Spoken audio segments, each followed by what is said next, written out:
23,000 26,000 ছেলে মেয়ে মানে 1.5 লক্ষ 2 লক্ষ পরিবার।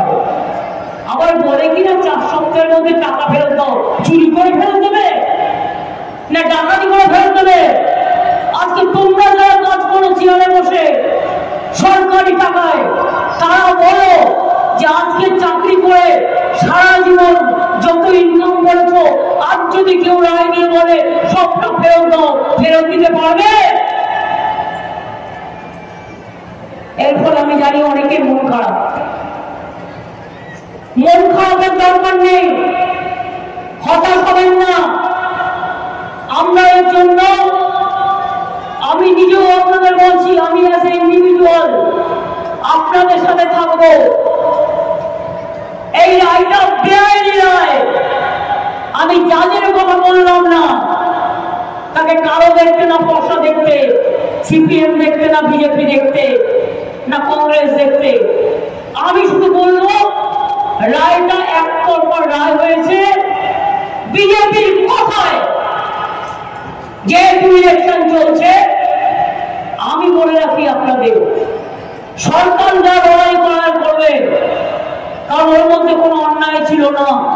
যদি অন্যায় থাকে আমায় বলুন, আমি রেকটিফাই করে দেবো। আজকে 8 বছর বাদে আপনাদের মনে হলো ইলেকশনের সময় 26,000 ছেলে মেয়ের চাকরি খেয়ে নি, নিজেরা একটা লোককে চাকরি দিতে পারেন না, নিজেরা আজ পর্যন্ত একটা লোককে চাকরি দিতে পারেননি। দেশে বেকারের সংখ্যা খুব বড় বাড়ছে, আর আমার হাতে 10 লক্ষ চাকরি রেডি হয়ে পড়ে আছে রাজ্য সরকারে। শুধু করতে পারছি না এই বিজেপির জন্য। কিছু করলে বিজেপি গিয়ে কোর্টে গিয়ে একটা বিল করছে, আর বিজেপির বিল খেয়ে চাকরিটাকে কিল মেরে দিচ্ছে।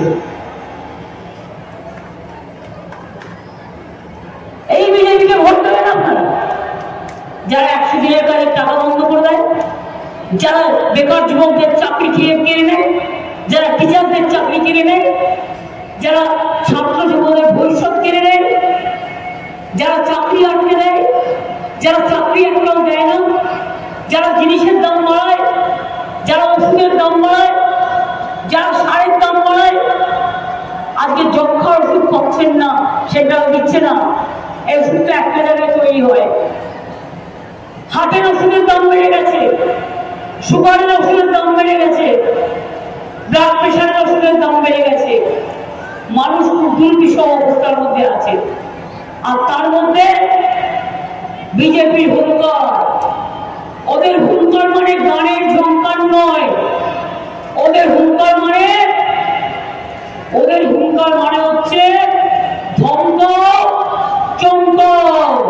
সিআরপিএফ দিয়ে ভোট করাও, বিজেপিকে দিয়ে ভোট করাও, কমিশনকে দিয়ে ভোট করাও, জনগণকে ভোট দিতে দিও না, যেমন করে তৃণমূলকে হারাও। আর আমি বলি, মানুষ যদি সাথে থাকে, তৃণমূলকে হারাবার ক্ষমতা বিজেপি তোমার কেন? কারণ নেই। মানুষ বিপদে পড়লে লড়াই করবে কে? এনআরসি হলে রুখে দাঁড়াবে কে? হলে রুখে দাঁড়াবে কে? ইউনিফর্ম সিভিল কোড হলে রুখে দাঁড়াবে কে? 147 জন এমপিকে সাসপেন্ড করে দিয়ে যা ইচ্ছা আইন করে নিয়েছে। এখন আবার বলছে একটাই নেশন, একটাই নেতা, একটাই নেশন, একটাই পার্টি, একটাই নেশন, একটাই খাবার, একটাই নেশন, একটাই দেশ, একটাই নেশন। সকালে উঠলে বেরোনোর ছবি, চান করতে বেরোলে ওনার ছবি, খেতে গেলে ওদের বেরোনোর ছবি, ঘুমোতে গেলে ওদের স্বপ্নের মধ্যে ছবি ভেসে আসছে, দুপুরেও দেখবেন ছবি, বিকেলে দেখবেন ছবি, কাগজ খুললেও ছবি, টিভি খুললেও ছবি। আর নিজের প্রচার করাটা নিজের হবি। এই হয়ে গেছে প্রচার বাবু একজন। দেশের প্রধানমন্ত্রী তো নন, প্রচারমন্ত্রী। দূরদর্শনও গেরুয়া, দূরদর্শনের রঙও গেরুয়া। কাশী বিশ্বনাথ মন্দিরের পুলিশরা তাদের রঙও করে দিয়েছে গেরুয়া, ট্রেন স্টেশনের রং করে দিচ্ছে গেরুয়া। সব গেরুয়া হলে সাধুরা কোথায় যাবে? যারা ত্যাগ করতেন তাদের নাম ছিল গেরুয়া, ত্যাগীদের দল।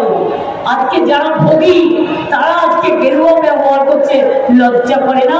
সাধু সন্তদের আপনারা অসম্মান করছেন, মা বোনদের অসম্মান করছেন, আপনারা আদিবাসী সম্প্রদায়কে অসম্মান করছেন, মধুয়াদের তাদের অধিকার নেই বলে অসম্মান করেছেন।